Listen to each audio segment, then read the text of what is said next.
Sorry, I get carried away with that rocking, bitching new intro. No, you don't, Andrew. You just do that for the cameras. Don't lie. We haven't introduced you yet. 1 sec, Will. We haven't introduced you yet. Right, so unbelievable. Yeah, so we are here on a Monday night. It's a new show that Slendz came up with, after as well. Let's branch out. We are majority Chelsea. Let's branch out to the rivals, no filter rivals. Talk about their games, our game as well. We'll touch on a bit on the League Cup final. Not every single, well, I think nearly every single game. We had a short fixture list, didn't we, this week? But yeah, it's something that we wanted to branch out and start doing. We will be doing a review on Wednesday of the Real Madrid match, no matter what happens. Those asking for, well, let's go into it. So, first of all, he spoiled his return just then, but Will is back on the channel. Hello, Will. Yay. Welcome back, Will, to K8. How you doing? I'm good. I'm just eating crisps, so my mic's on Away mute. from the mic, please.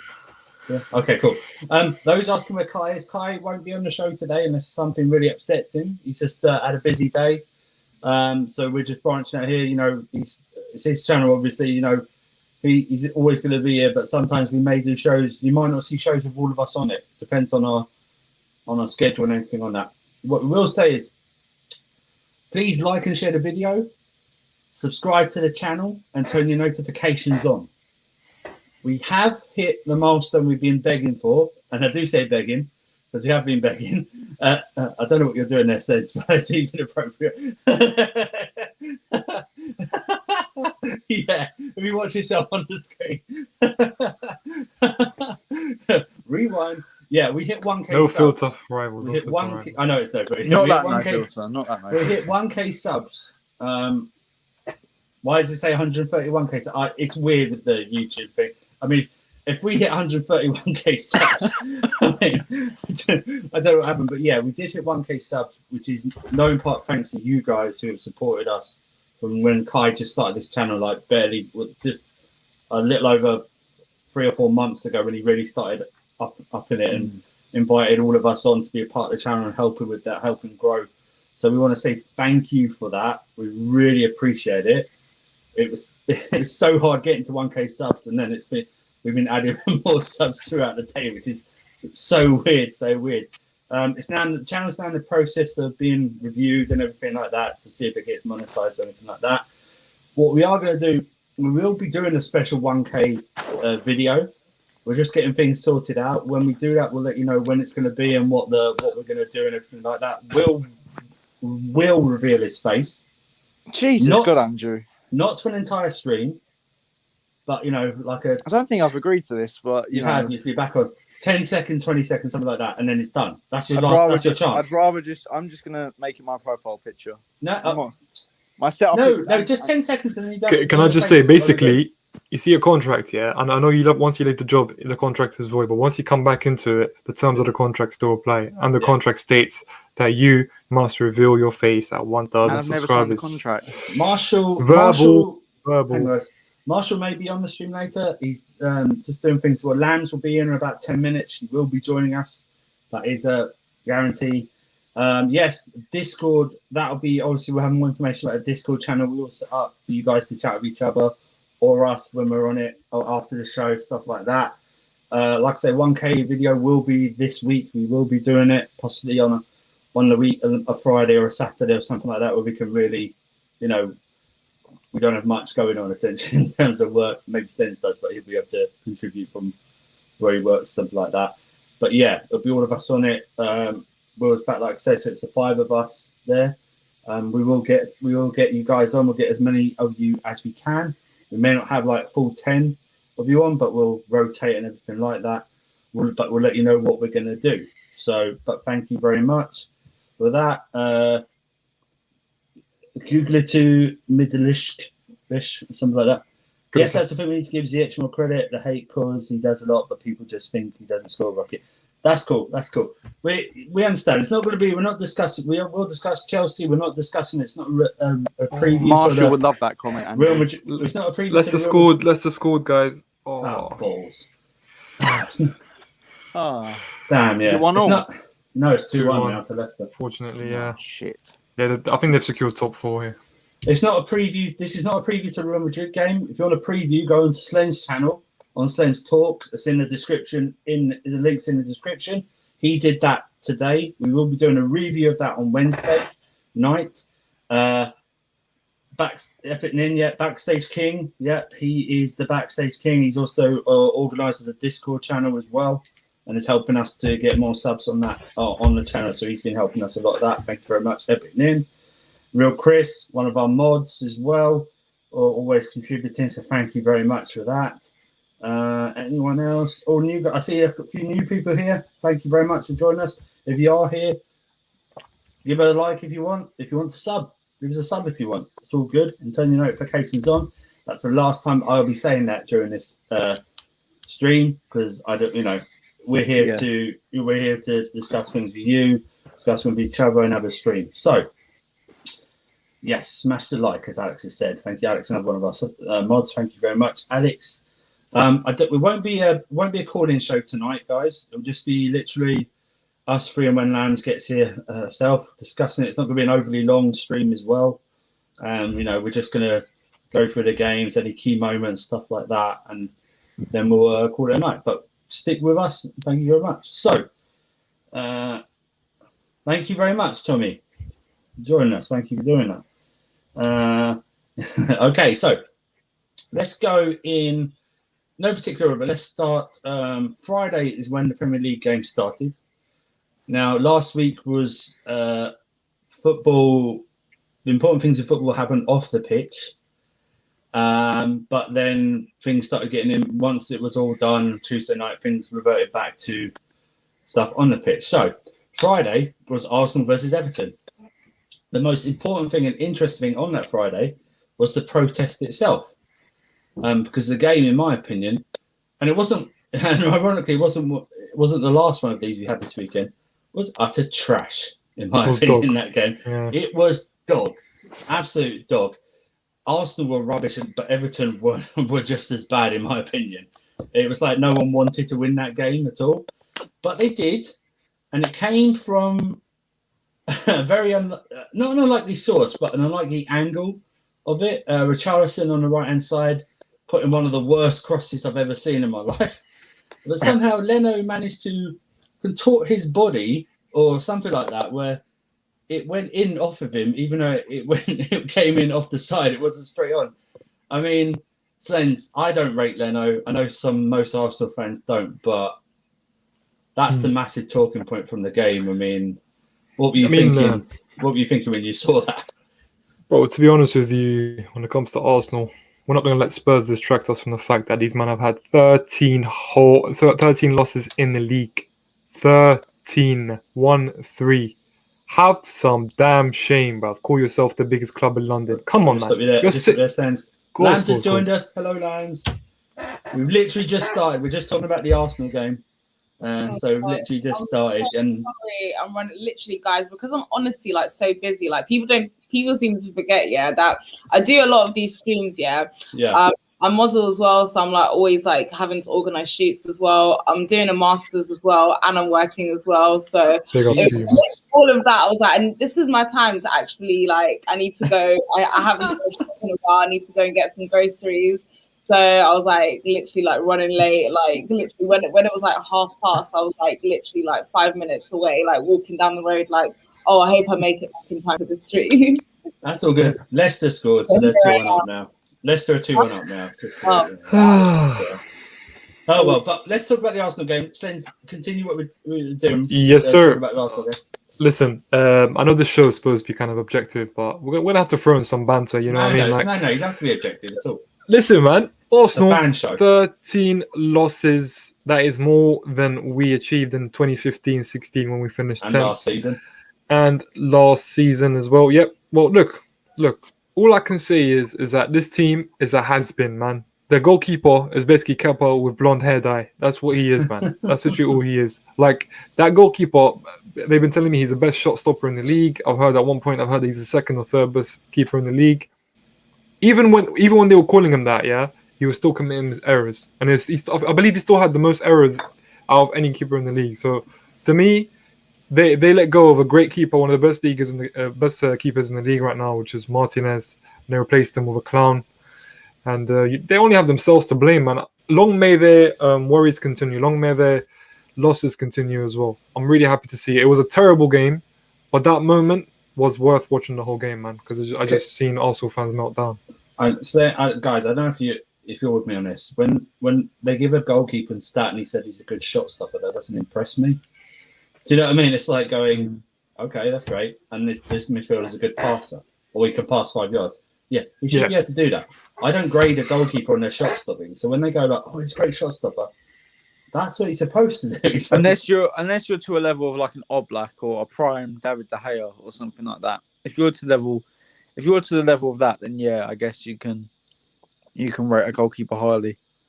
Well, what did you think, Will? First of all, did you see the game? If not, did you at least see the Leno thing? I saw the own goal, and it's clear to me that Leno is Arteta out, and he wants him to leave because what the fuck was that? Honestly, he's one of the most. Well, I don't think he's overrated anymore because I think a lot of people have seen the light. So I'm just going to say he's shit. I think, if I'm being honest, does he start for anyone in the top 6? No.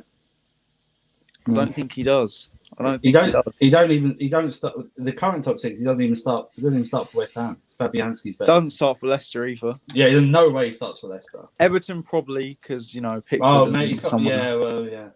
And then Pickford had a great game actually. So good game, not great game, good game. Yeah, it wasn't a great game. Yeah, it wasn't. Yeah, they didn't offer anything. But more importantly is that Lance, the Arsenal fans did so well on Friday, massive protest, and it doesn't. Well, the players not even watching that; they weren't even inspired to do anything on the pitch. I mean, these guys are gutless cowards. These Arsenal players, aren't they? Disappointing, isn't it? Yeah. But what did you think? Did you watch the game? If so, did you get through the game? Did you get through the games? And then, what did you think of Leno's mistake? I think it was Prime actually who said some stats about Leno compared to Kepa, and really and truly, it does bring into context. Like obviously, I know don't get me wrong, he was bad and he's still not good enough for our standards. But I don't think Kepa was actually as bad as people thought he was. I think a factor was to do with managers as well, and the fact that back four in front of him was just always changing. It wasn't a consistent back four, so I think that affected communication as well. But Leno's actually terrible. Like this just confirms everything that you need to know, because Arsenal actually declined. They sold their number one goalkeeper, and that was their mistake. It wasn't Leno that actually got them those results against Liverpool, against City, against us in the FA Cup final. It wasn't him that won them the FA Cup. It was Martinez. It was his leadership, his calm presence, his domination in that defensive line in front of him.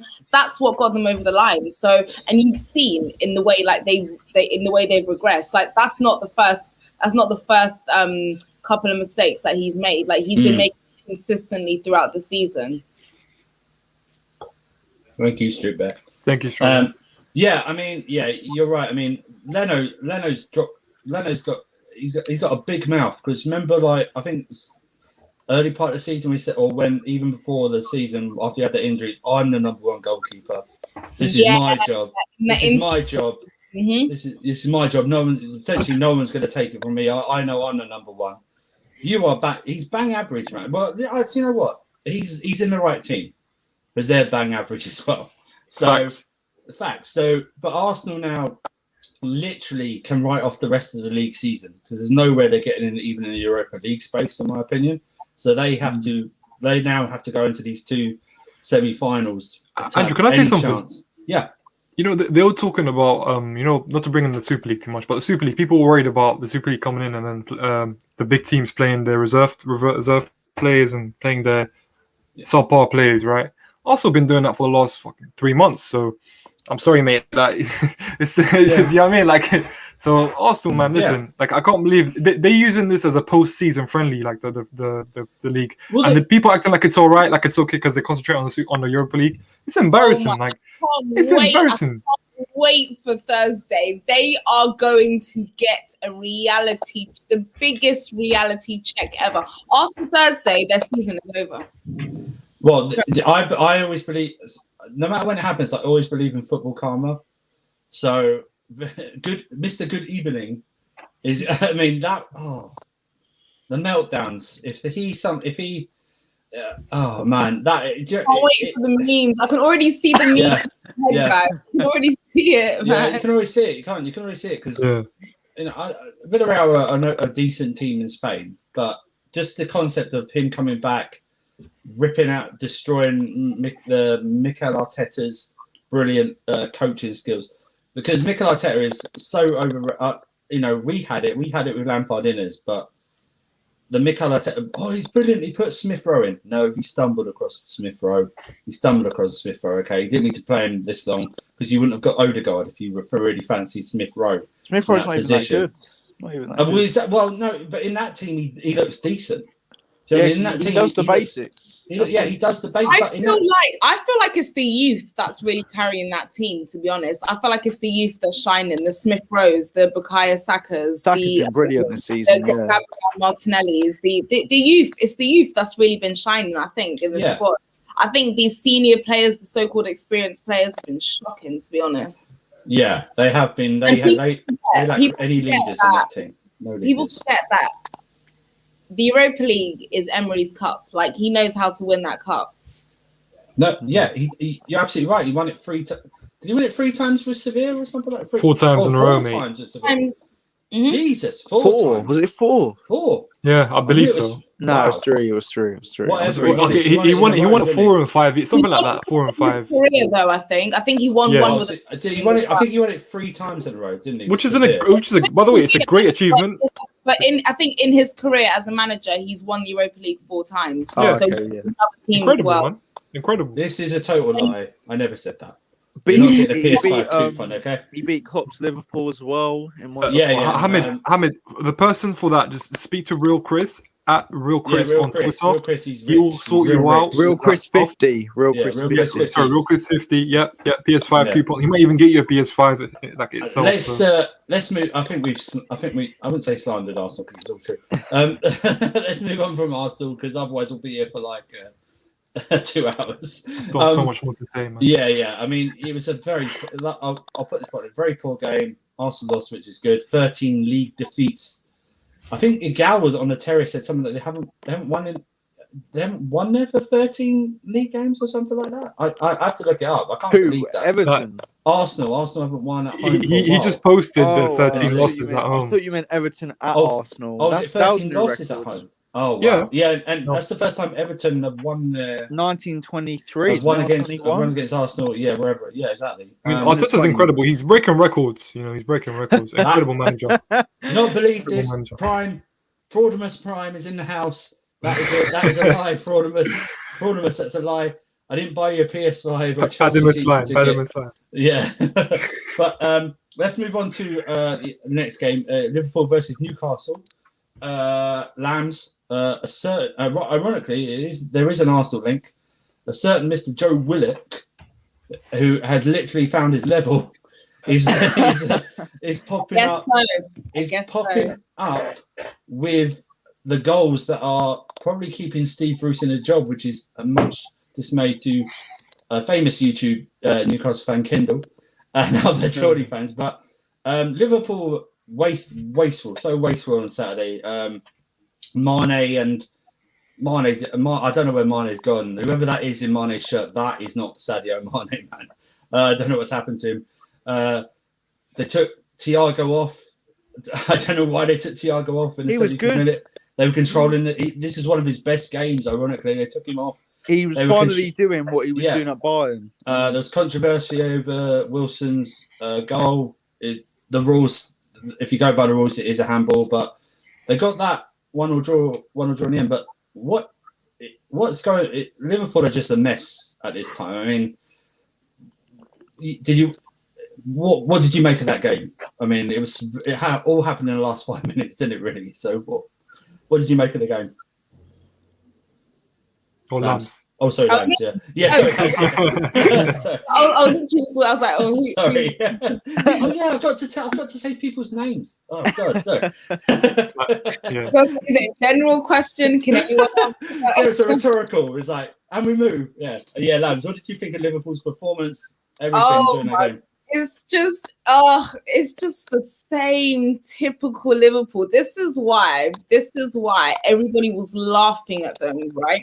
When they got knocked out against Real Madrid in the second leg. Because fair enough, Real Madrid absolutely just shocked them, just spun them over in the first leg. But in that second leg, the amount of chances they had, they could have won that game. We could have been previewing us versus Liverpool for tomorrow instead of Real Madrid. So they only have themselves to blame. And it was the same story, time after time after time after time. The amount of chances they're having, and they're not putting these chances away. And like you said, Andrew, to touch on Sadio Mane, wow, this is a far cry from the player that he was last season. Like, the de-escalation of this player has been shocking. Like, people get on to Timo Werner, I don't want to hear it, mate. I don't want to hear it, because Timo Werner is another player who was firing last season, albeit at another club. But same thing with Sadio Mane, and look at him. Sadio Mane is even worse this season. Like, it's actually crazy. This is worst Premier League season.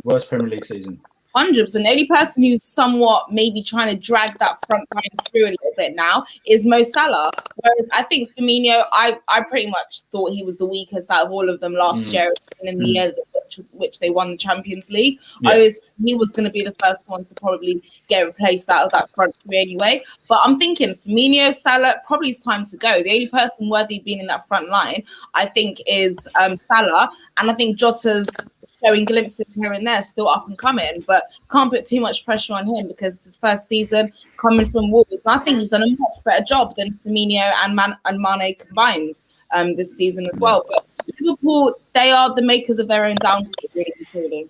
Yeah. I mean, don't finish them. You're right. I mean, I don't care what anyone says. They're still in this top four race because we haven't got a big enough lead. For sure. Remember. You're above West Ham. It's 3 points. Got to beat Fulham. We lose and they win, they go back above us. You know what I mean? So, but Will, I'll ask you about a goalkeeping performance which was impressive, and that was Newcastle's Dubravka, who I was on Midnight Vibes last night. We put in team of the week, not to banter anyone, but I actually thought he kept Newcastle. He got as much as Willett scored. He actually got them a point as well. But tell me, what did you think of Dubravka's performance with the weekend? With Dubravka in general, he got dropped for a while, didn't he, due to Caldalo's run of form? Yeah. He was injured. Oh, yeah, he injured, and then so he was injured. Because when Dubravka played last year, and he was, I know before the injury he got, I thought he was a really good goalkeeper. Yeah. And I think he's probably better than the club he's at the moment in Newcastle.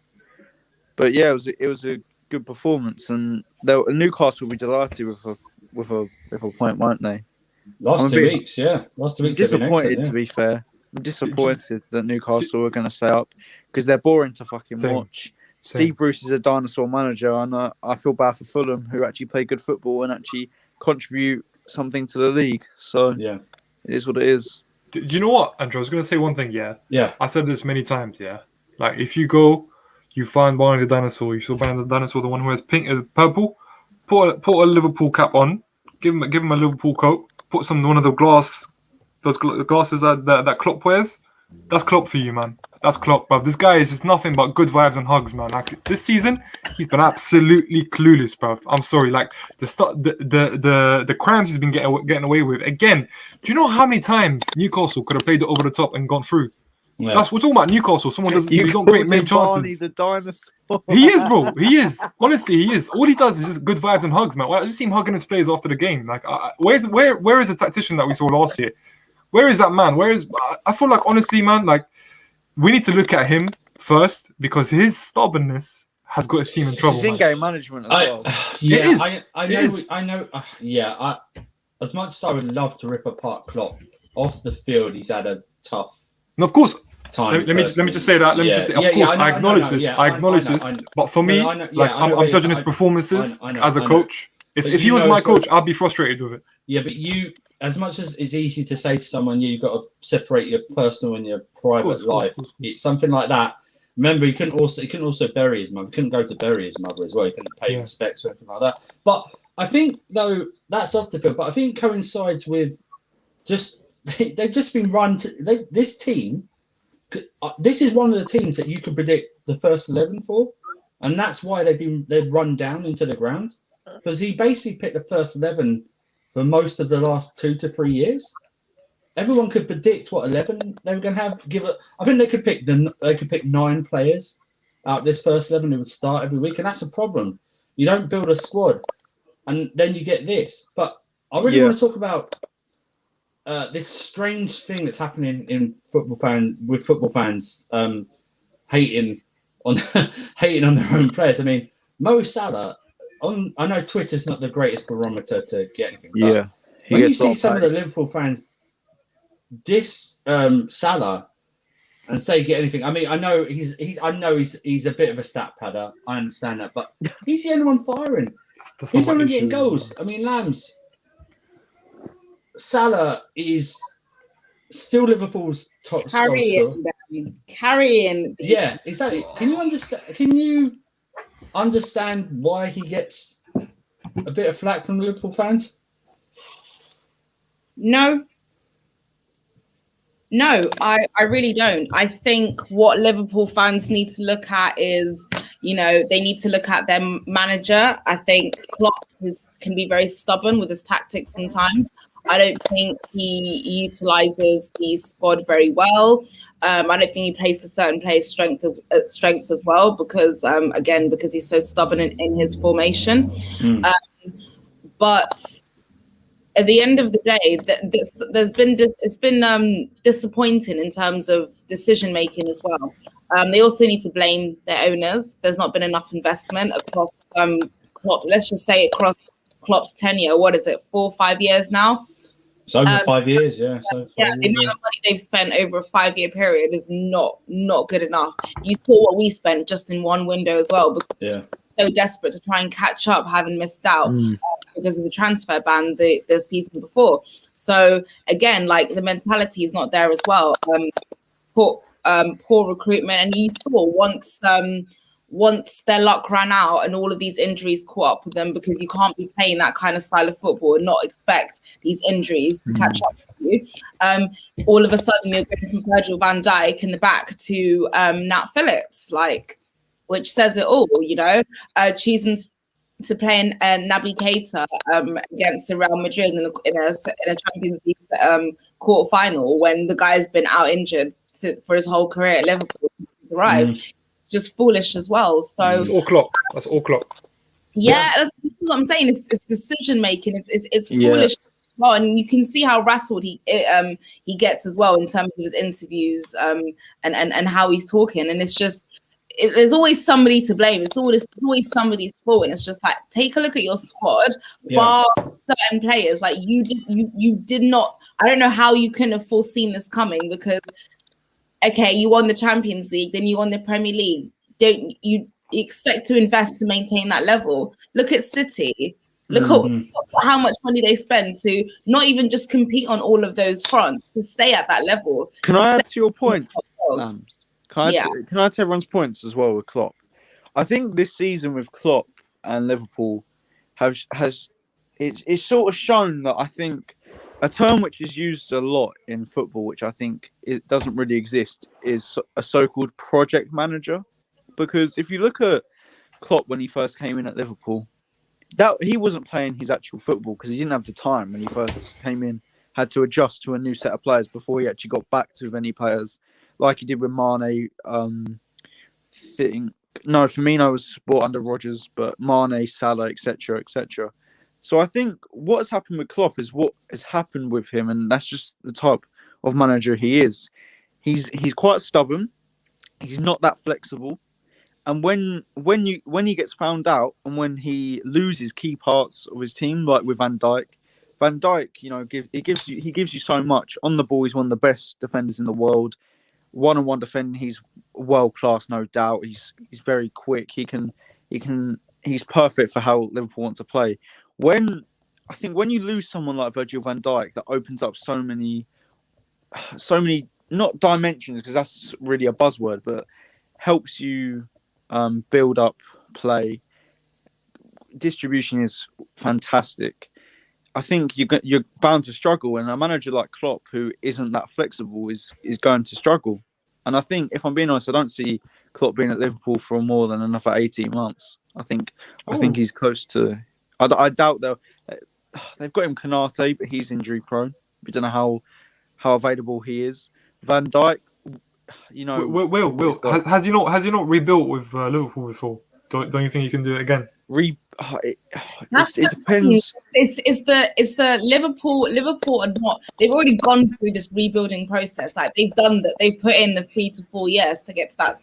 To get to that stage. Now it's time for the investors to pull their heads out from their asses and actually invest in the club if they want to stay at that level. If you want to stay, this is why the way they went from champions and they slipped so far down below City showed just how careless the owners have been. Because to maintain that level, if you want to defend the Premier League title, you need to invest. You need to have players, rotating players that are as good as your first team players, because these people are going to get tired. Their fitness levels are going to drop off. This stuff is bound to happen. Look at how fast and look at our squad depth. Look at City's squad depth. That's the bare minimum that's needed. Why do you think Leicester dropped off out the Champions League spaces last year? Because lack of squad depth. Yeah, once key players were in, they didn't have the personnel to carry them through to get those points, to get them in the line. But can I just one last point? I know you want to move on. Go on. We'll move on to you, Slendz. Go on. Put your hand up when I said you understand why Salah's being hated. So I want to get onto what you meant, what you think he is. But let me say that it was put in a bit by Prime, because Will said like rebuilding, and he didn't rebuild Liverpool. He built this Liverpool team. There's a difference between building and rebuilding. I don't know if he's got it in him. Hold on, he was part of the Liverpool rebuild, though. That's what I'm saying. Because Liverpool, this is just. There's a difference between building and rebuilding. He built his Liverpool team. Okay, he built it. Okay, there's Alex Ferguson built and rebuilt stuff. Pep Guardiola has done it. Mourinho's done it to a degree, but Klopp hasn't rebuilt any sides yet. He's built sides, and they've been great sides. Dortmund and this Liverpool team. Does he have enough mental energy to actually go, I've got these owners, they're not big spenders, they always sell before they buy. Have I got enough energy to go for another 4 or 5 year cycle before I see any end product? I think rebuilt and built. I'm trying to digest your point here. For me, do you know what though? If I look at the side that he started off with and the side he has now, I do understand what you're saying by built. But I do think if you look at you're talking about mental capacity. I think based on his credentials, he has the ability to rebuild. But mental capacity and stuff like that, that's different to ever calculate. Yeah, I don't know if capacity. No one says, does he have it? Does he have it mentally?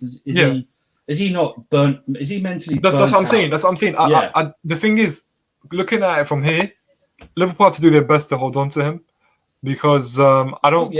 Honestly, like I laughed at him. I called him boring down. So of course I'm going to call him back because I'm taking the piss. That's who I am. But at the end of the day, with the manager that he was last year, what he achieved, it was incredible. It was amazing. So I think if Liverpool are intelligent or smart, what they have to do, they have to just back him. They have to back him, because they hit the lottery with Klopp in the first place. Because I think he's someone who can work with restrictions. He can work with. I know people say he spent so much money on Alisson, Van Dijk, but to compete with the likes of Chelsea and Liverpool. Yeah. It's not the same thing. But I was going to make one point about Liverpool before we move on. Quickly, just move on. I just think it's so funny that these men have gone from the greatest Premier League team of all time, to within 2 years, playing Krasnodar, Azerbaijan on Thursdays. But listen, it is what it is, man. It is what it is. I also want to get, when I asked that Salah question about 10 minutes ago, you had your hand up. And I said, why do you? Okay. What did you think? Why? Right. You obviously you have a theory about why maybe Liverpool fans are. Well, the reason the reason I get frustrated with him is because number one, I feel like he's the kind of player who does not create his own chance. So by creating his own chance, I mean like find the space and do what, for example, the likes of I can't believe I'm saying this, but Mount against Liverpool, for example. Like these certain players, they have that it factor, the dribbling ability, the technical ability. I don't rate his technical ability as much. I think he's someone who if you find him in space and he's running towards a goal, he could be a good finisher. And number two, for me, I don't think he is the kind of person who will win you points. Like he'll score a lot of goals, but he won't win you points. And what I mean by that is, so someone like Salah, I remember him in the beginning of the season scoring 2 goals when they beat Palace 7-0 in the last 20 minutes. He scored 2 goals against Aston Villa when they lost 7-2. He scores those goals that obviously kill the game, fair enough.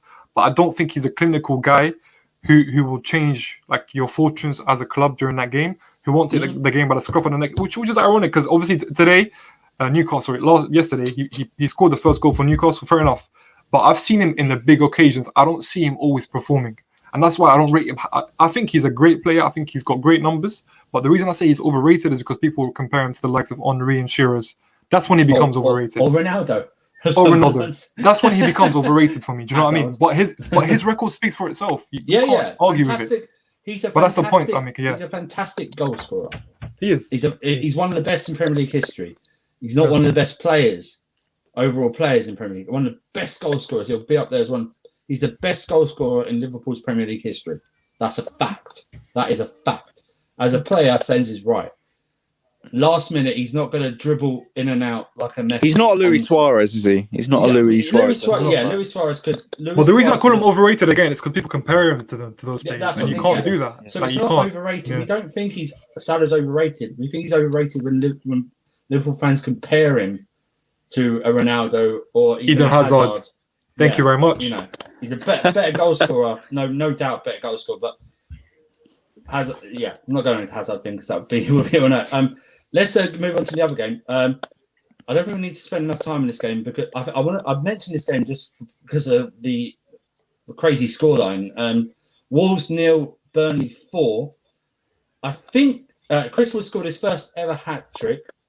I think it's also the first hat trick away from the Premier. I was saying away in the Premier League round from a striker for like 13 years or since Michael Owen did it, something. And it was in the first half as well. And in the first half, yeah. But I am more concerned. I'm not concerned, but I'm more interested in the Wolves side of things because this is a side who needs rebuilding.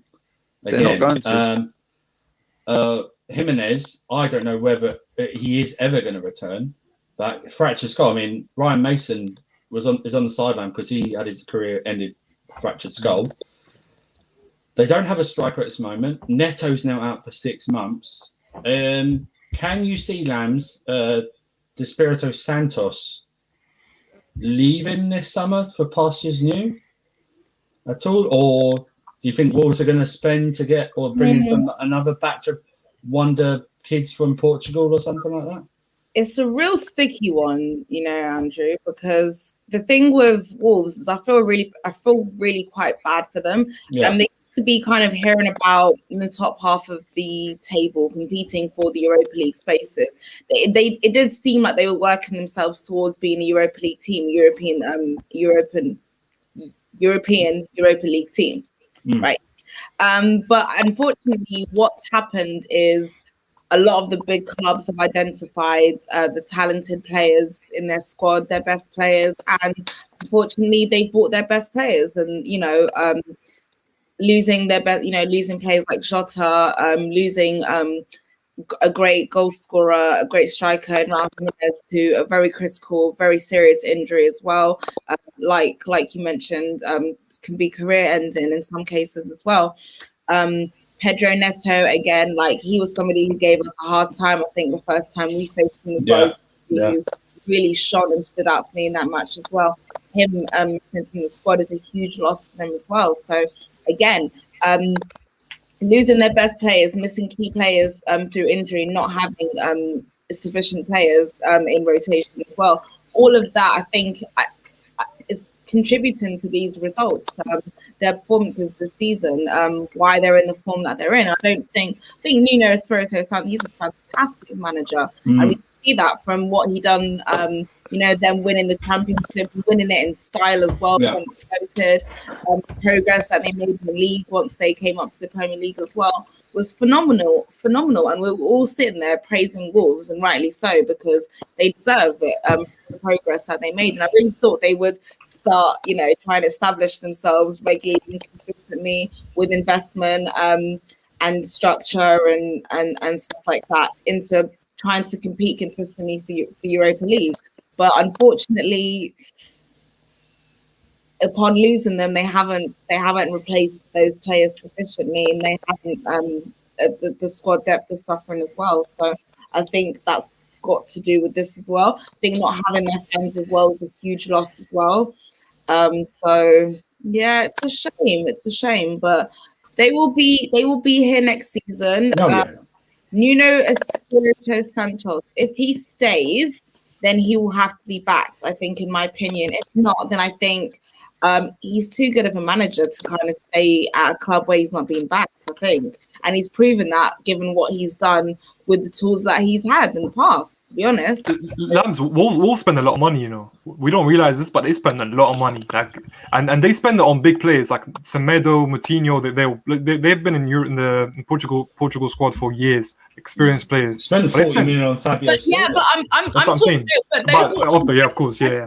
Those are all positive, and that's what helped them establish themselves to climb up, win the championship. Once they got promoted, I remember them. I remember them splashing because they were determined to do what they can to make sure they didn't get relegated. I think they ended up surpassing people's expectations. Obviously, the season afterwards did even better as well. So, but again, we could see that they got lucky with some of the transfers, some of the signings that they made, because we know Wolves and their Portuguese connection as well. And a lot of these unknown players that out. They were able to snap them up, and they're actually really talented players, and they managed to get them for quite cheap, and ended up shining.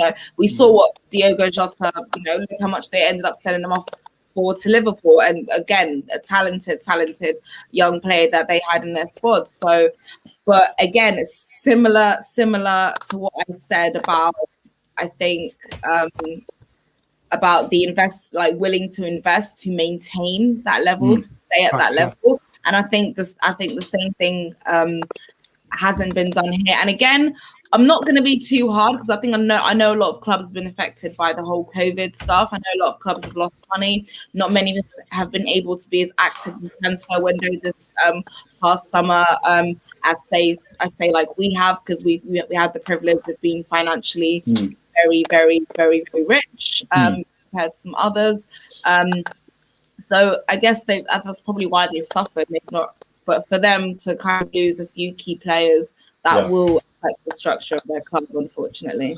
Right, yeah. Andrew, can I make a quick? I'm so sorry. Just a quick observation. We're all going to have our points about this game. I just want to say, I'll add this question to your points, Slendz. But Wolves were having a very strange season even before the Jimenez injury. I mean, they're poor. What do you? This season they didn't have European football. Last season they had European football and played for over a year. Are we looking at ramifications of players playing for over a year for this season? What do you think has happened that they've had this type of? They've either lost or they've won.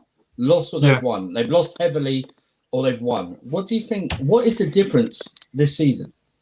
I think with Wolves, man, people talk about Burnley's and Newcastle playing terrible football. I'm sorry, mate. Wolves football is shocking to watch, and the reason I'm less patient on them and more harsh is because they actually spend money, and they should be playing better football. I was going to make an analysis about this game, bro. When it comes to Burnley, Chris Wood, interestingly, he scored 50% of Werner's Premier League goals in 45 minutes. You know what? Take your... Wait, card. Will, you can go. Will, you can go. Man. Yellow card. Sin bin. You know what? I'm going to make a bold claim here. Yeah? Go on, mate. Go on, Will. I think Nuno's going to get sacked at the beginning of next season. You think he's going to get sacked? I think Wolves are going to get relegated as well. Wow. Do you know why? This is my reasoning, Andrew. My reasoning is they've been shocking for a while now. You know, Jimenez, I don't think they're going to spend as much money. I've looked at a few reports from local sources and other reports. Their owners apparently are not willing to spend as much money, and they're willing to sell Neto if they get a Neto. Who else have they got? They've got Podence, which is I don't think be relegated. Will they've got 40 points? They're okay. Ruben Neves. No, next season. No, next season. Okay. Next season. Ruben Neves, I quite like. Neves could leave. I don't see them. Connor Cody? Potentially, but to Liverpool. You know, I just see them. I see them being like a shock team that might go down. I do see it as well. You know, I do see it. Because to be fair though, I predicted West Ham to go down at the start of the season. So a lot of people did. They could be in a relegation, but I mean, I automatically think Norwich and Watford are favourites to go down next season. They're up. If I'm being honest, and whoever comes up with them as well, they're automatically one of the favourites. If I'm being honest, Andrew, I think the teams that will go down next year are Norwich, Newcastle, and Wolves. Norwich will surprise a lot of people. You're picking Watford to stay up. Yeah, Norwich will stay up. I'll put my Malak on the line. They're going to nerf in the last time. I'm going to give Will an out. I think Norwich will stay off as well. You know. The thing is with Norwich, every time they come up, people say, "Oh, this is a new Norwich. They're rejuvenized. Look at all these good talents," and they always they've never kept the same manager though. Going down. I will give you an asterisk on this because we don't know who the third promoted team is. So okay, I will let you change your mind. If it's Barnsley that goes up, I hope it's Brentford. At the start of next season, we'll make predictions. But if you look at Espirito Santo on the sideline, he just looks like he's just there. Do you know what I mean? Like he's been sits there with his hood up. He's been asked to turn up and just be there. Just looking like Nathan Redmond in 50 years. Man. He just looks like yeah, okay, I'm here. I'll be here next week. He might just want to change himself. You know he is a decent coach. Yeah, he's a decent. I don't know about you guys. I could see Spurs possibly going for him. Can I give you guys an interesting fact about Nuno, by the way? You know, Nuno was Mourinho's backup goalkeeper. Yes, he was. Yeah, he won the Champions League. At Benfica. I remember that story, yeah. I'm not sure if it was Porto. But you don't see many managers, goalkeepers become managers. So it's nice to see, man. I'm not a big fan of him, but he's doing well. He's doing okay, you know. Oh, great. Let's move on to the next game. It was a big game in name. But I have no redeeming anything from. I have no redeeming act. I don't know what happened in this game. Nothing exciting happened in this game. It's Leeds against Manchester United. I don't have anything to discuss. I didn't watch in this it game because nothing happened. Does anyone have anything to discuss in this game at all? It was horrid to watch. It was so dead. It was. Do you know what? That was like if you looked up, what does a 0-0 game look like? That. It wasn't even entertaining. Oh no, it wasn't. Boring. It was terrible performance from Leeds. It was so dry and dead from. Like you can tell, Manchester United were not interested. They had one eye on the Europa League game against Roma. They didn't care. Nobody cared. This was it. There was one thing. There was two things. The draw means that City only need to win two. If they win the next two games, they're champions, which ironically is good for us because then we play them afterwards. Hopefully, they've won the title and then they're done. They're sort of partying. The other thing was Ole Gunnar Solskjaer did the same thing he did when they beat them 6-2. He played Dan James from the start, but Bielsa was more. Listen, Will, I'm going to shock you here. I'm going to credit Bielsa. He did change up and was very defensive. Solskjaer kept Dan James on for 75 minutes and only brought Pogba on the 75th minute. That is a disgrace. You would think. It was so crazy. Some of the chances that fell to Dan James, I'm just thinking any other attacking player, United. Do you know what blows my mind, Lambs? You know what blows my mind with Dan James? What blows your mind, Will? You would think that, obviously, Ollie would have realised that Bielsa would have studied his worst defeat this season to a point in a massive rivalry when he cares about the fans. And he literally wanted Dan James at Leeds and he's wanted him for like 2 years. He would have known his player profile and known his weaknesses and strengths. Surely he would recognise that. Maybe he just thought it's a throwaway game. There's Thursday. We got to focus on Thursday. We've got Roma. Going to be a difficult game. Yeah, But but remember, Top four Will, secured. they had a week off, right? And they've got they've got second place in the bag. Second place is in the bag, yeah, or top four. Well, let me be generous. Top four is in the bag. They're going to be top four no matter what. I just thought, yeah. I you know what? Unless Slendz got something to add, I'd like to move on from this. Yeah, just quickly. Just a tribute to Leeds United. I know Andrew's probably gonna kick me out soon, but I think Leeds United deserve credit. Didn't we all say in the beginning of the season they can't defend? You know, they play all out. They have no second plan B. Well, just to let you guys know, they haven't lost to a top 6 team at home. They didn't concede against Chelsea. Didn't concede against United at home. You have to give them credit. Like Bielsa has adjusted again, and he's shored up his defense. And as Will said, let me finish, Will, please. As Will said, he learned from his biggest defeat this season, Bielsa, and he fixed it up. So yeah, what would you like to say, Will? I won't give him credit for those big games. I'll give him credit for the whole season in general. Cool. I think that's fair. Yeah, you can give him credit for those big games because he's tightened up in the big games. You know, I think against Man City, they're above Arsenal, by the way. Just to let you guys know, they're above Arsenal. Thank you. Some of those players are championship level players. They are. Facts. If you look at his defense, I think Melia is heavily overrated. Rafinha's a great player. Bamford, one of the most overrated. Some people, I can't believe people rate Bamford. Me too. But you got shocking ball. I didn't call him a fraud, did I? I don't know. Let's move on, man. Let's move on. For this game, let's move on, man. Yeah, let's move on. So let's talk about our game. West Ham 0, Chelsea 1. A very big game. We were all slightly, possibly trepidation going into the West Ham game itself. Good word. Yeah, do you know what I mean? Like, oh no, what we're gonna, would a draw be okay? Yeah, would a draw be okay? I don't know about you. I've said this. I've probably said this to you guys already. I thought that was one of the easiest 1-0 wins I've seen in a very, very long time. Mendy. They didn't even make Mendy make a decent save at the weekend. Werner scored, brilliant. Yay. Werner scored. He missed an absolute sitter, which is okay, fine. Baby steps, Andrew. What baby steps? One by one. That's the first one. He's learning how to walk. I will praise him for his hold up and the start of that move. That was very good. It took Bonner as well. Mount looked like he was just playing in a park with his friends. He was just taking pot shots in that second half. He was just shooting. But Andrew, the red card did help, by the way. Let's just say no. Shut up. It did. It did not. Why get good? Let me just say, it was so easy that Thomas Tuchel brought Tammy Abraham on, not to get us a second goal, just to give us a.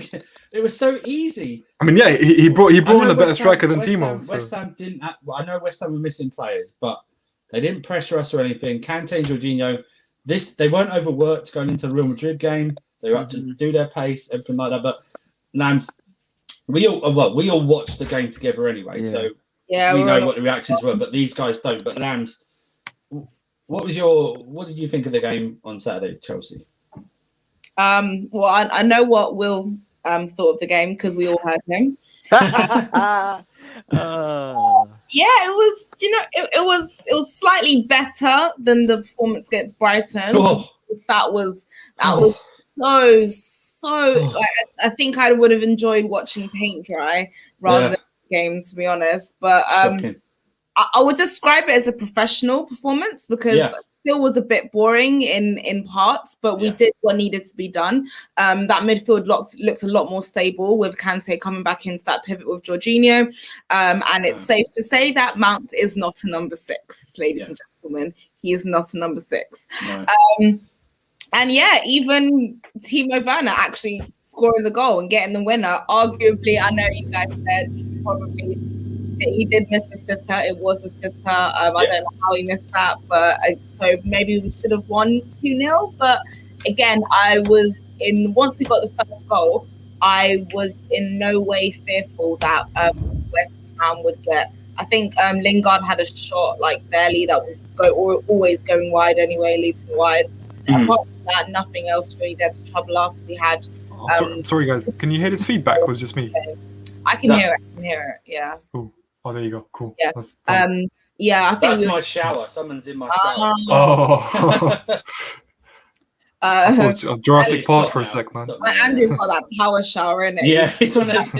That Roman money, guys. That Roman money. Come on. I was like, Sorting out the new deal. yeah. Sorry, lads, you continue. Again, Ben Chilwell, I thought he was a man of match for me. Really stood out.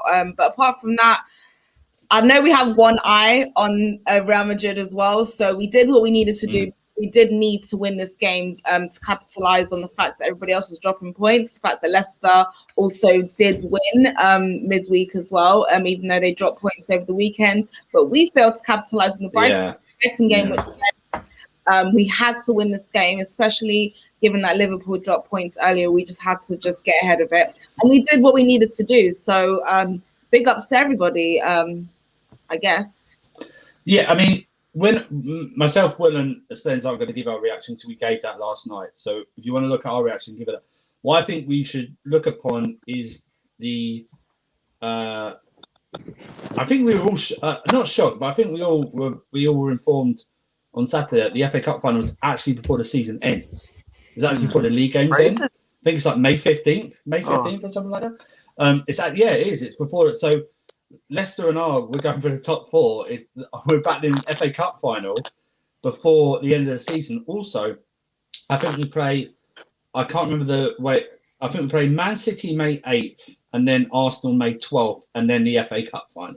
Wait, if I'm not mistaken, as well as sandwiching the two legs against Real Madrid, and then Fulham as well on Saturday. So. Andrew, this man can win the title. That's going to be a tough game to underestimate facing relegation teams. Yeah. What are you going to say? Man City can win the title by beating us. So I believe. Are you sure? Because I saw Nazar. 2 games before us, then they would have won it by the time they faced us. At the weekend, I heard it at the weekend. If City, because United drew, if City win their next 2 league games, they will wrap up the title. We are then the 3rd game. Oh yeah, because United dropped points. Yeah, so because United dropped points. Okay. Yeah. So, but what we? I mean, I thought the season would be tough anyway because of finishing because of the amount of fixtures where they are. But now to pack in an FA Cup final before we play, I think Leicester in the league again and then Villa. Lance, who's going to be left standing by the time we get to the FA Cup final? I mean, it's so tough because nobody's really willing to give us credit because of the fact of the fact that our remaining fixtures are so difficult compared to some of the other people around us. Like look at West Ham's remaining fixtures, look at Leicester's fixtures. I think apart from us, which they still have to play. They have simpler fixtures, even Manchester United, like, do you know what I mean? 2nd, 3rd, 5th, have quite simple fixtures to go through. I know Liverpool have a bit difficult. I know they've still got to face United. That's not going to be easy for them. But to be honest with Liverpool, every single game is tough for them heading into these stages. Never really know what to expect. But the point is, it's still in our hands. And I trust us enough that I think that we can get results. I think Tuchel's smart enough that we can get results. I think we can. I believe that we could beat West Ham, and we did. I believe that we could beat Leicester as well, because let's not forget, as great as their squad has been this season, they've had injuries to some crucial players, some vital players. Whereas I think we trumped them on that front as well. And also because they beat us, and that was Frank Lampard's last game. The way they beat us was just so embarrassing. we need to get our we need to tell them, hey, no.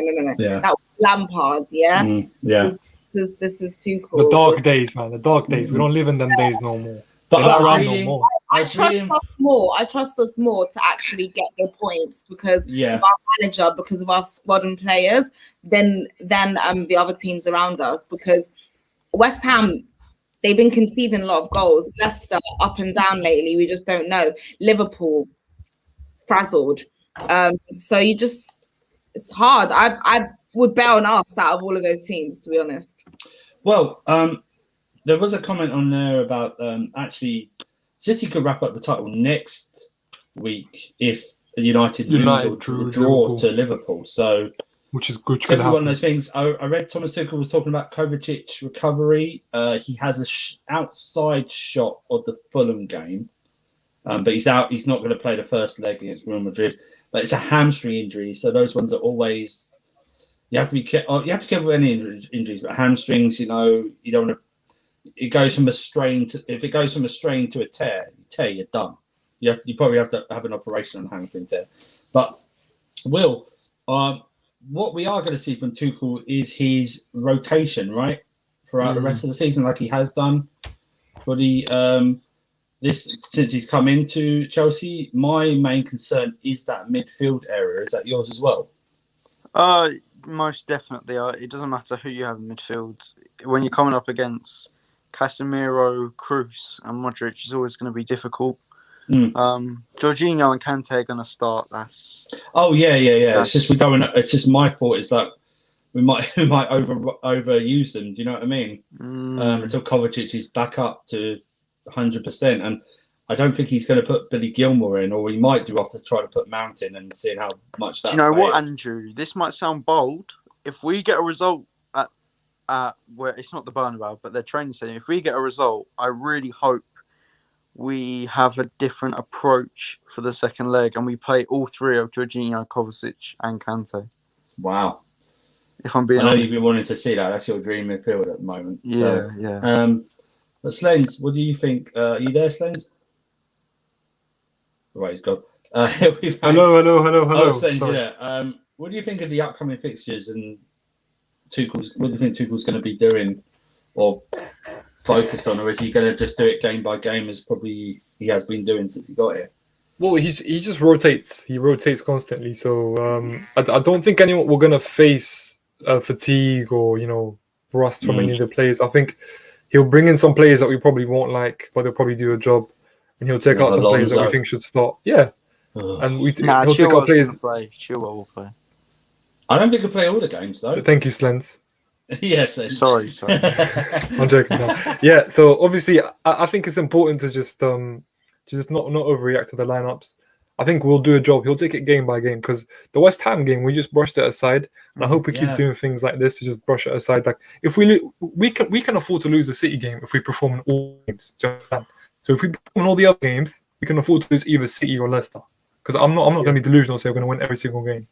So like if we can just perform against Fulham, because that's a problem we have this season. Yeah, Villa. If we can beat these teams, we don't have to worry about City and Leicester. Sorry, we won't have to worry about one of them. So that's how I see it. No, you're right. Yeah, I think we'll make it. Yeah. I think. Listen, yeah. Let's. I'm going to take it one game at a time as well. I'm going to think about the Fulham game tomorrow night. My blood pressure will go up, Andrew, if I think about it too much.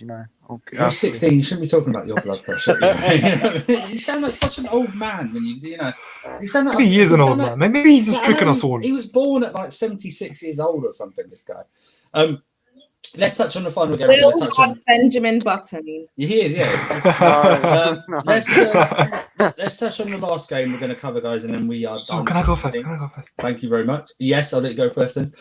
It's not a league game, but it's a League Cup final. Now, I'm going to start before I let you go, Slendz, because I get it. I want to get it out of my system because I love butchering Spurs. Start the. I was on Sarcasm City TV a few weeks ago. Now. Butchering with Lewis, and we were butchering Spurs for like an hour. I think Marshall must have heard I said Spurs. Marshall, how you doing? Hey, what's going on, guys? We just got Sorry. to us on the last game we're going to do, so we're going to cover the League Cup final. Marshall heard like Spurs slander, and he was just like, Marshall's on that American timing. Like the beacons, yeah. Let me start off. Spurs had a great week, didn't they? By their standards, somehow got themselves into the Super League. I don't know how. Well, I do know how, but you understand. Fired Mourinho, the manager, 6 days before a cup final. Brilliant. A pathetic protest outside, which they'll add to their end of season DVD review, no doubt. Put a 29-year-old in charge, and won their game. Apparently changed their football. and then rolled up to a League Cup final playing an injured Harry Kane. No one can tell me he was 100% for that game yesterday. And they were pathetic yesterday. You know what yesterday's game? This is my final point. Yesterday's game reminded me of a boxing match. Okay. Now, Man City are the world champion, and Spurs were a mandatory title fight. Okay. And all City toyed with them. Okay, City toyed with them. They didn't get out of third gear, and then they landed that final blow. Spurs were pathetic, and I'll let you go, Slendz. Go ahead. Sorry, Andrew. I'm just rolling this Spurs spliff right here. 1 second. Let me just add a bit of sacking Jose before a cup final. A bit of that. Let's add a little bit of Kane not scoring again in the final. And we'll just top it off with a bit of marination, of Son's tears, man. And it's ready to go, man. Listen, Spurs yet again. Bottlers, man. Like, I'm sorry. They should have lost that game by 4-5-0, man. They were embarrassing. Sacking Jose, a lot of fans were saying, oh, Jose's not the same guy anymore. Well, he's not Ryan Mason, is he? He's not Ryan Mason. So regardless of the man that he's become, the manager that you think he is, he's still Jose. And he still has a great record in finals. I don't care if he hasn't played one since 2014 or 2015. It doesn't matter. Like, this is experience. We're talking about experience. Not a guy who was sitting there managing the under 18s. You put him up under against Pep. Yeah? Like, I think, honestly, like, some of the Spurs fans are embarrassing. They've embarrassed themselves, yeah? Because the way you treated Jose, if his name was Poch, if it was Jose Chino, you probably would like him more. But honestly speaking, man, like, Pochettino was literally, if he had them in the exact same position, yeah, would he have got sacked? No. But because Jose, he's the kind of guy who takes all the attention, right? He is a martyr. He takes everyone's attention, takes everyone's blame because he likes the pressure on himself. And because he does that, fans will just blame him. Everything's on him. But when there is a protest outside your stadium, only 10 people show up, and some guys doing American Idol in the middle of the crowd, singing in concerts. Come on, man, have some shame, bro. Spurs are embarrassing. They're an embarrassment of a club. Honestly, being associated with the same city of this club embarrasses me. Honestly, I don't know how you can support that club. I'm so glad they lost again. I'm gonna leave it at that. Listen, Harry Kane, come to the bridge. I'll leave it at that, man. Yeah, Lambs. I Lambs, need to go. I don't need to go, but I have a lot of things I need to say about Spurs, Andrew. Do you know what? All right, I'll let. Fine. Okay, well, you go. Okay, I'll go to Lambs after you. Go. Like watching Tyson Fury if he had to fight Borat. That's what it was like. They complained. They complained about. Oh, I hated Jose's football.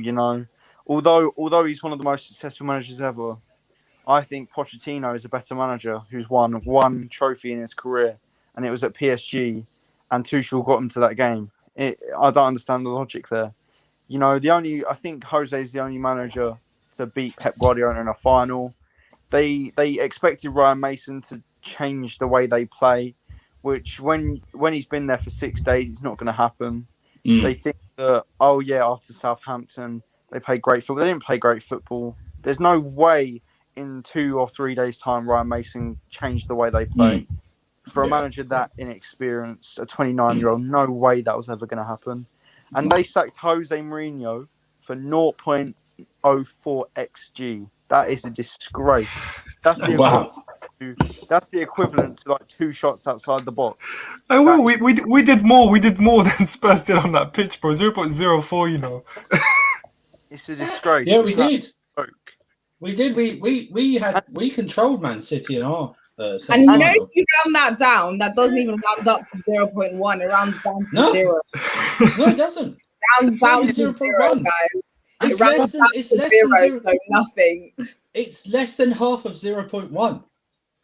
And Spurs you have the audacity to disrespect managers like Jose Mourinho and say they wouldn't take Maurizio Sarri, who has won a Scudetto and a Europa League.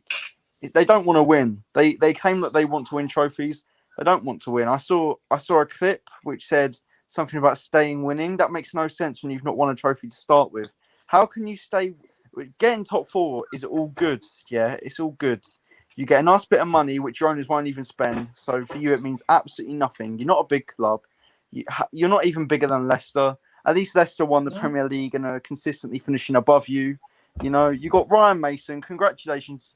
Everything that you wanted was you're playing good football. You're not even playing good football. You're not going to play good football for a while. A new manager's going to have to come in with that mess, not get backed. And they won't get top 4 for at least another 2 seasons. So I'm glad that Tottenham fans got what they wanted. They can stay the small club they are, win 0 trophies. And if I hear any of them say London is run by Tottenham, London is lily white too. Oh, I'm scared. You've won nothing. You're never going to be bigger than Arsenal. Trying to stay relevant, but they were never relevant in the first place. So you're a top 7 club, Spurs fans. You're a top 7 club. You know what, Will? You know when you get on the underground, any of you are Londoners, yeah? You know what's packed out, proper packed out. Yeah. And that one person just slips in. That's what was a Super League, man. And that was Tottenham in the end, just slipping in somehow. I don't know how, but these guys got in. Dude. Yeah, you're right. It's like on a lift. Yeah. You know, when the doors close, someone coming, it's like, leave the door open then, but you're going like this, you're pressing a button because you don't need the door. He just jumps in. And then suddenly they just get in, you go, like as the lift doors are closing or the carriage doors are closing, that one person. But Lambs, let me hear whatever you want to say about Spurs. It was just embarrassing. Like I was literally I felt I was listening to some of the commentary and it was just like, oh, still time for Spurs to try and get. So I was just like, get something. They can't even get the ball. They can't even hold the ball. How? Like they've had one shot in the entire game. It was literally men against. Actually, I was gonna say men against boys. Nah, no. It was men against toddlers. Yeah, it was men against toddlers because it was just embarrassing. It was ruthless. You know how embarrassing it was. I'm so surprised it's only 1-0. Seriously, did Aguero Jesus even come on yesterday? No, I think there was a point when Aguero was warming up. It was still 0-0, and I was shocked it was still 0-0. So I think if they still couldn't get that breakthrough, maybe in the last 5 minutes he would have put him on to try and get that goal before it went to extra time. But they got the goal in the end through Laporte, so he went to go and sit down. They didn't even need him. My guy literally picked up another medal from the bench, like. Mad. That's how mad they are. It's crazy. Tottenham are just the foolishness in the fact that they sacked this manager. Yes, he's been doing dirt and filth. He's been chatting shit for the whole season. We know this, right? But the reason why you got him in, this is a one-off game. It's a one-off game. If you're going to sack him, just wait until after the game, right? Everyone expects you to lose anyway, right? Yeah. You have nothing to lose. Just like it's a one-off game. You never know. This guy is smart enough. He has a tactical genius and awareness to do something to actually maybe cause Pep some concern for 90 minutes or 120 minutes on penalties or whatever. Do you know what I mean? Like it's a one-off game. It's just stupidness. I don't understand. Does anyone they deserved everything that they got? I mean,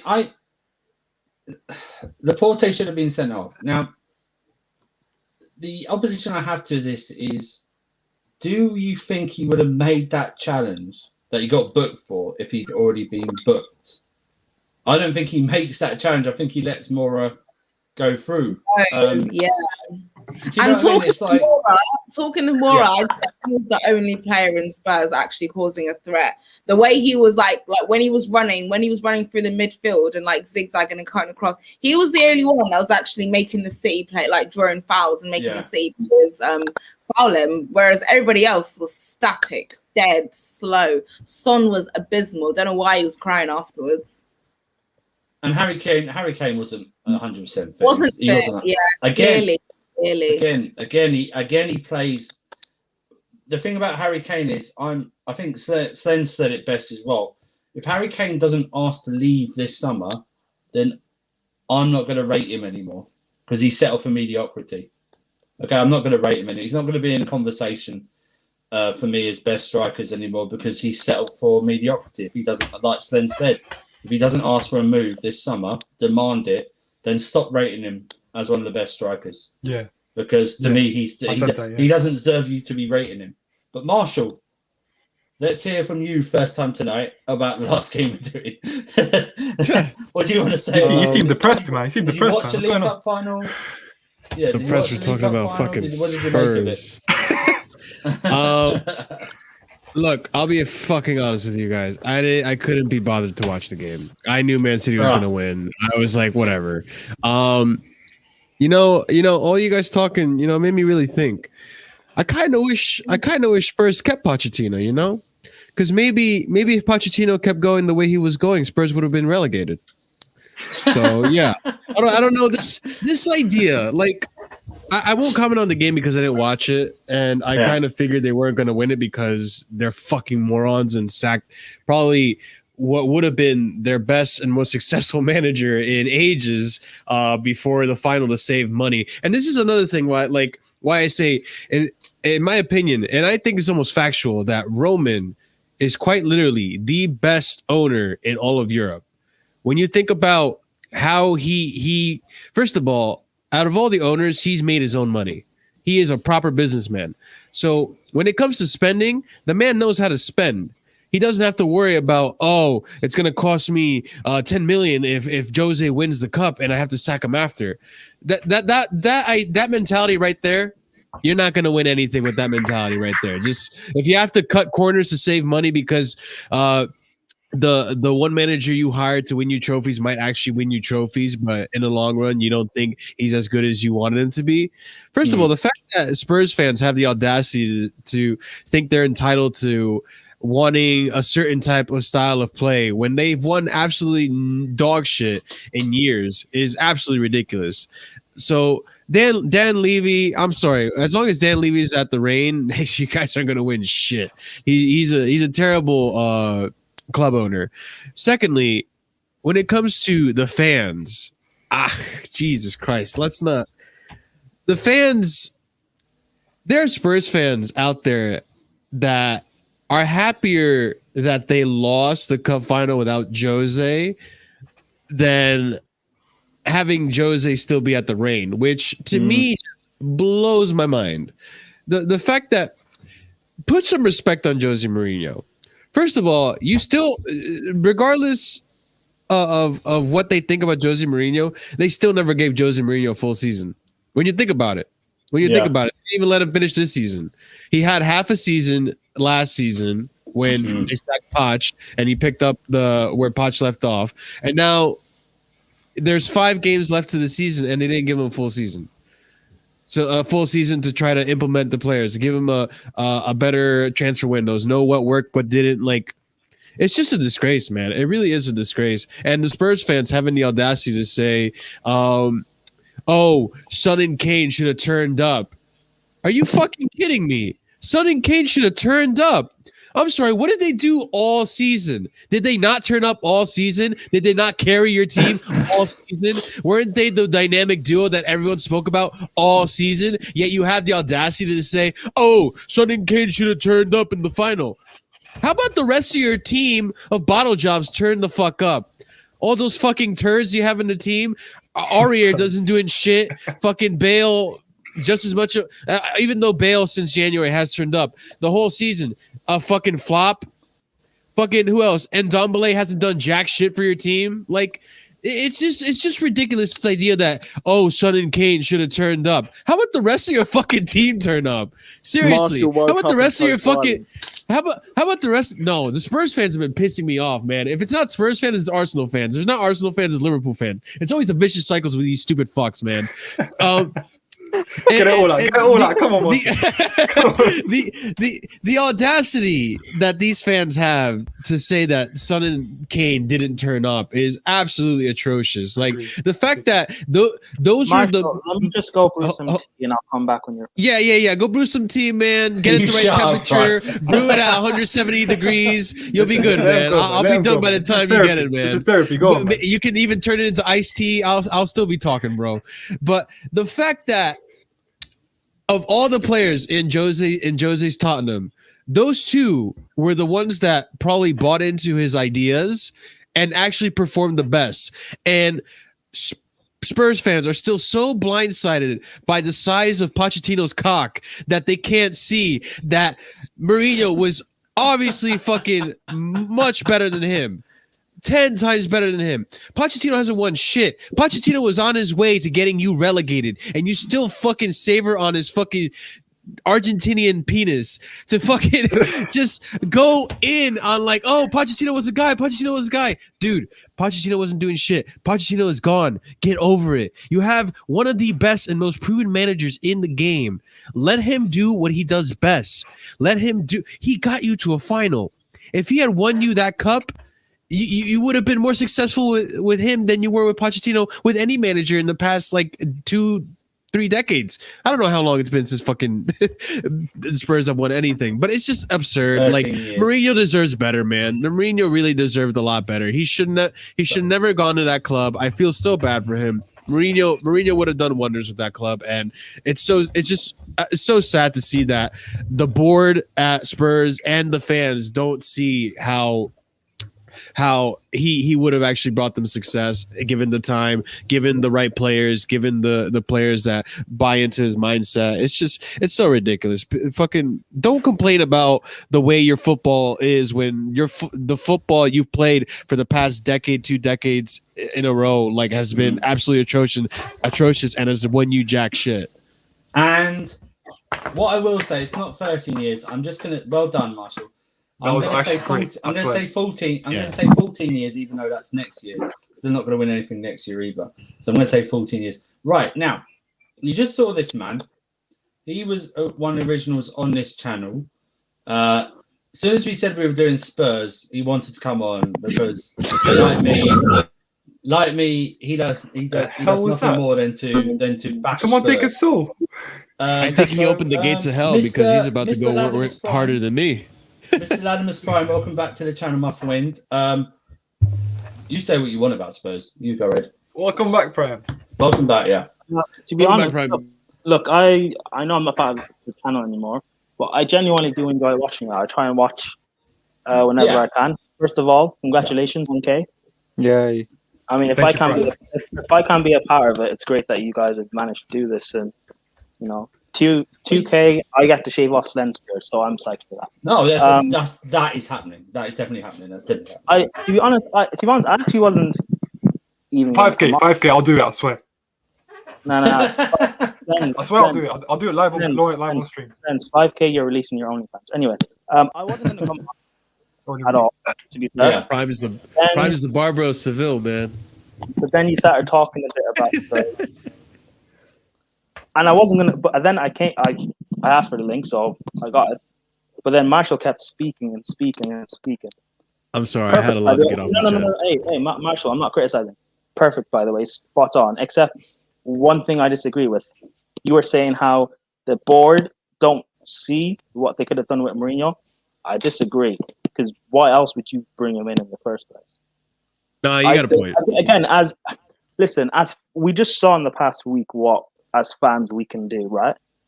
As fans, I think we should take more ownership and responsibility.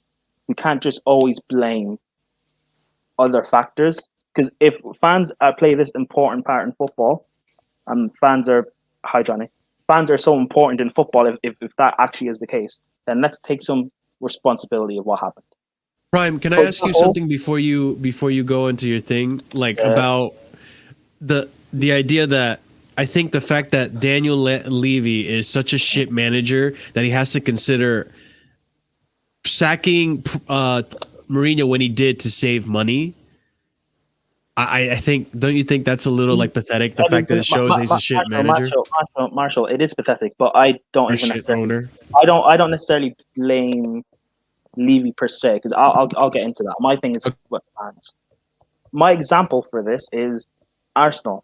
Look how toxic it got with them near the end with Wenger for the past, 2 or 3 seasons. A lot of that was fans. I'm not talking about AFTV because you can't blame fan channels.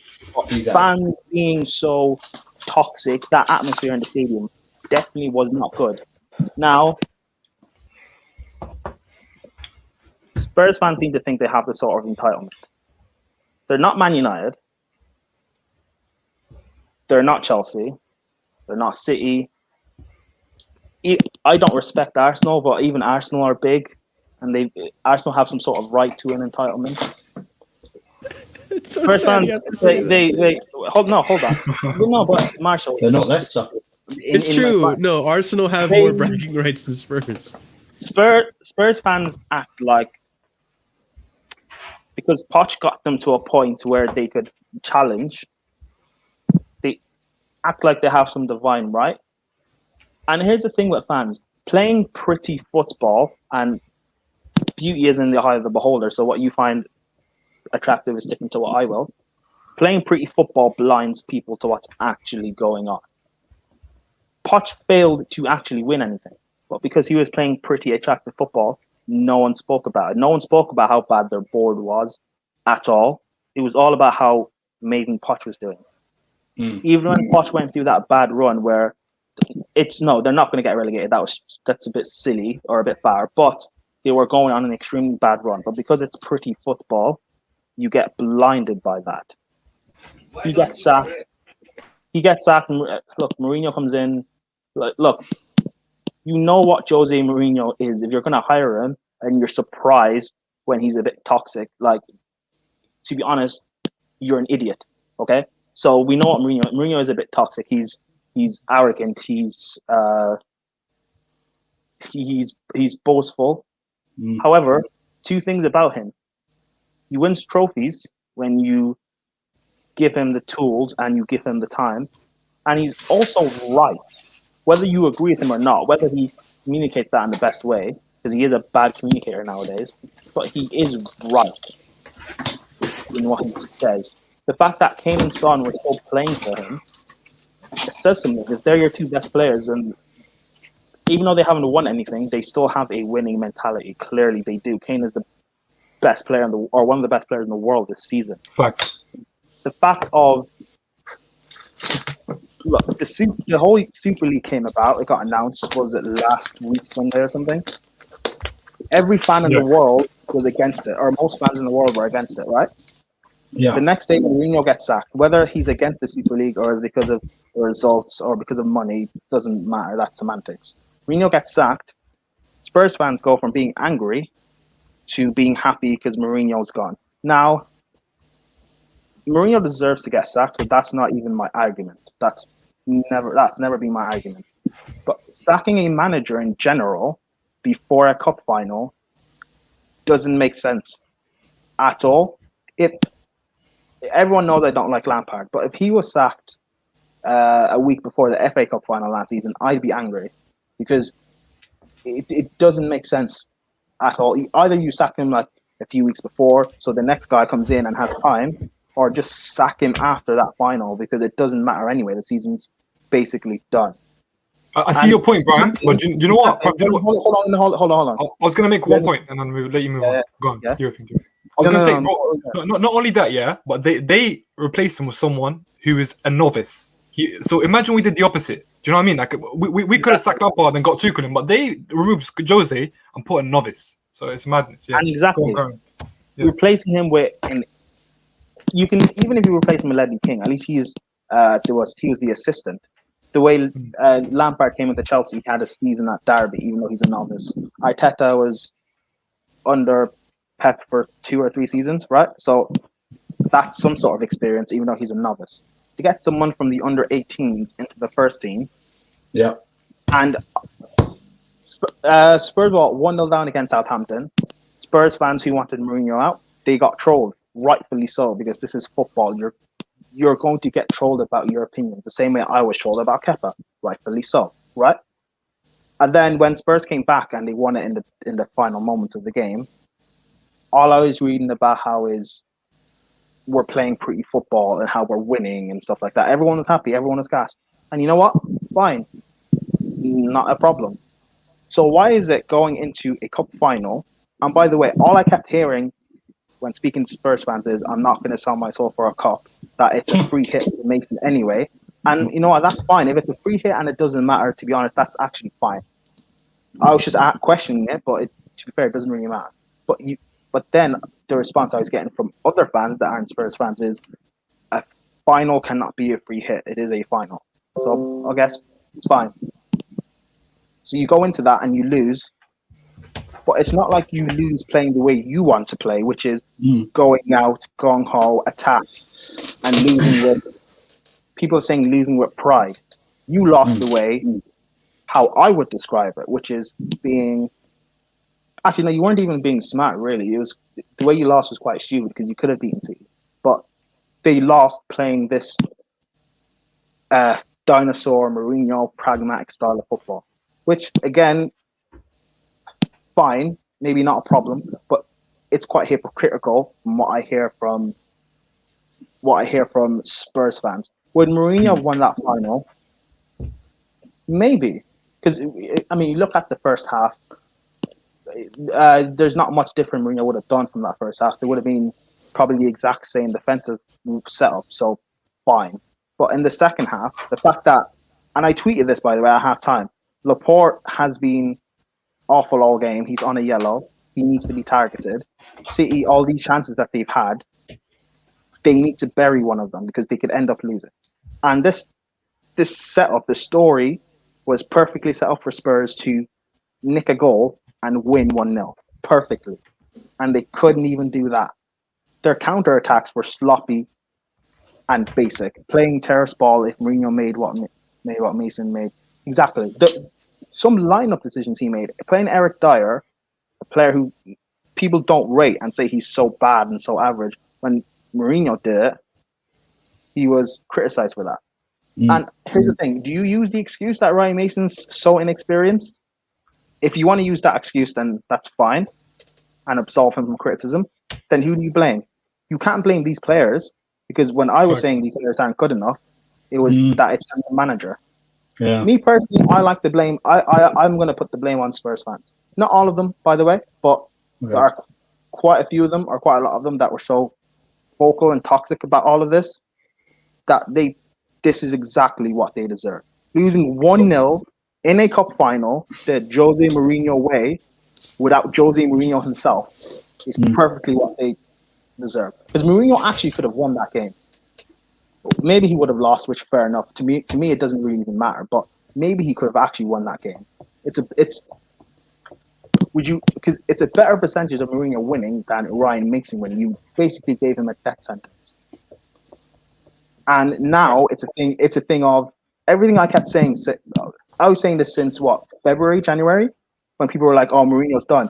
It doesn't matter if he's finished. That's fine. But if you sack him, you trust your board to bring in the right manager, and you trust your board to back said manager because they didn't back Mourinho, and like everyone keeps telling me that they didn't back Poch properly. So do you trust Levy to bring in Nagelsmann and back him properly, which everyone wanted? But they were like, I don't care, just get this man out of my club. Yeah, he's gone now, so there's no crying, there's no tears, there's no, even still finding a way to blame Mourinho. Like, and I said this a few weeks ago, Mourinho has got to a point where he has transcended football. Yeah. He's no longer just the fact that he can rattle whole fan bases. He's got Arsenal fans on strings, United fans on strings, Spurs fans on strings. He's even managed to rattle a few Chelsea fans who don't like him anymore. I think what we're going to do. Sport. That's amazing. Yeah. I think what we're going to do is. Sorry, Andrew. Sorry. And okay, just make your last point. People saying that people saying that I wanted that. Like for me personally, this is probably the best outcome for me because. I mean, I don't see Spurs as a rival, but I don't really want them winning either because their fans are annoying. But seeing Mourinho leave, get sacked, you're giving him money, by the way, by sacking him. And you're not getting Nagelsmann because if Chelsea can't get him, no way Spurs can get him. You're not getting Nagelsmann. Yeah. Your whole back room is a mess. Yeah. If Kane leaves this summer, regardless if it's Chelsea or United or City, if Kane leaves this summer, and you don't invest that money properly, could you be in a relegation battle? Spurs are fucked. Could you be in a relegation battle? Yes. They get you know what? Arsenal crept there, didn't they? So Arsenal crept there. So Spurs could. Arsenal will finish above Spurs next season. Okay, so let's wrap it. We're just after 11 o'clock. It's been a long stream. What we will do is for the 1K video, we don't know how long. We're not setting a time length for that video. Okay, it might be more hours. It might be a few hours, but there will be definitely a section where we destroy our rivals or the teams we hate most. There will be a long section. So if you like what was said about Spurs here, we'll probably do it for a longer time when we do the 1K video over the weekend. I will also say, if Lambs is available, we would love to have her on this show permanently going forward on Mondays, which we'll do it. But obviously, it works in Lamb's schedule. Regularly stream at this time on Mondays. Do you guys regularly like We stream? Well, this is our first tonight, show, so yeah. this is our first show. So okay. whenever Yeah, Lambs, I would love to. whenever you're available, it's an open invitation for you to come on this show. Okay, so It's usually literally after 9:30 p.m. That's when I usually tune into other people's streams or attend streams myself, because I'm such a night owl, honestly. I go to sleep bare late and wake up so early, honestly. Yeah, but if you're available, it's time for you to join the show at this time. We're gonna do this every Monday. So Kai, In honor of KH No Filter Football, watching 1K subs, I will officially join the show each Monday. Sign the thing. Come on. So Kai. In honor of that, make sure you all like the stream. Yeah, make sure you hit that like button. If you haven't subscribed already, make sure you subscribe, because we're all going on a fucking journey. Yeah, so Kai wasn't on. Marshall said it, and he's American. They have guns. That's true. Kai was on. Jesus. Kai was on the show. Kai will be appearing on these shows as well. So it's not. Yeah, don't worry, guys. We'll be here, but don't worry.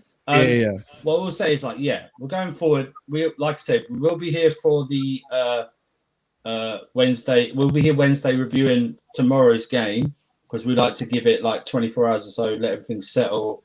Don't be emotional, even though some of us will probably be on streams after that game being emotional about it. But we'll come back here on Wednesday, review the game, probably a call in for about 30 minutes or so, 45 minutes, get your reviews and everything like that, and then out. I don't know if we're doing unpopular opinions on Thursday or Friday, maybe one of those days, possibly Friday. But on the weekend, we'll do I think we're in plans to do the 1K video. It'll be sort of a free-form Q&A, have people in, rotate them out. There is no set time length for what we're having for the video, because it's a special 1K video. So it's not going to be like a half an hour thing where we thank you and then piss off. We're going to be here for a few. Andrew, can I say something quickly? Yeah. Just a quick point. You know, people, if you like the show, just show us that you like it by hitting the like button, because this is a new idea that we tried to come up with. We're just trying to get new shows for you guys, trying to get new content. It doesn't always have to be Chelsea related. So we know we watch other games. We know about other teams. So if you guys like the show, make sure you show us by liking the like button. So every Monday, like I said, this is our first show every Monday. We're doing No Filter Rivals, discussing other games. We will be here every Monday around this time, like a 9:30, 10 o'clock start, something like that. We will go through the games. We were probably on a bit extra here because we were battering Spurs. So we were a bit extra. We would have when we talk about, which is always a perfect excuse. Exactly.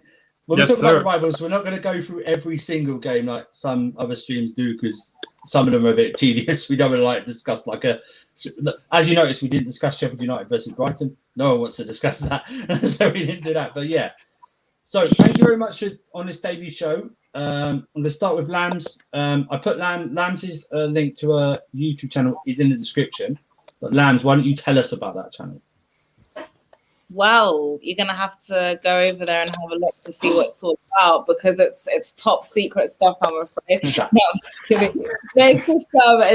just giving some post-match reaction videos. I'm gonna try to do more live streams and stuff, doing with updated football news, Chelsea news, because I love news, I love information. That's my thing. But for now, there's just a few post-match reaction videos. So head on out there, check it out, subscribe. But obviously, I do a lot of live stream shows on a lot of other people's channels. So that's why all of my videos, I keep it under 7 minutes long. They're short, sweet. Yeah. And socials on Instagram. Yeah, but also tell us, how many subs are you on now? I'm on, when I last checked, it was 106. 106, yeah, I just checked. In less than 2 weeks.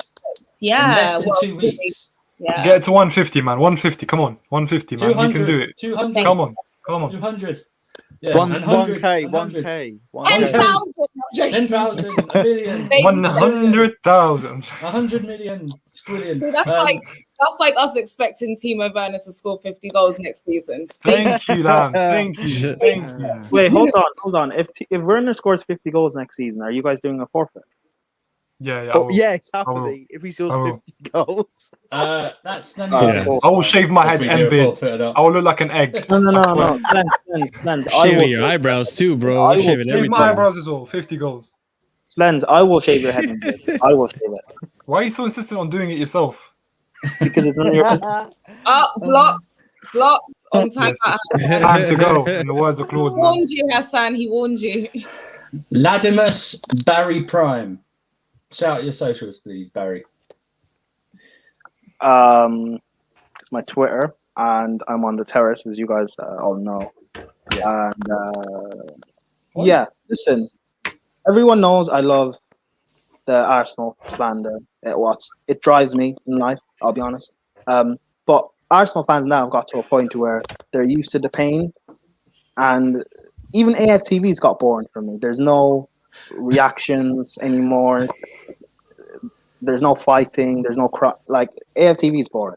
So Spurs fans, just firm this L for a bit and let me enjoy.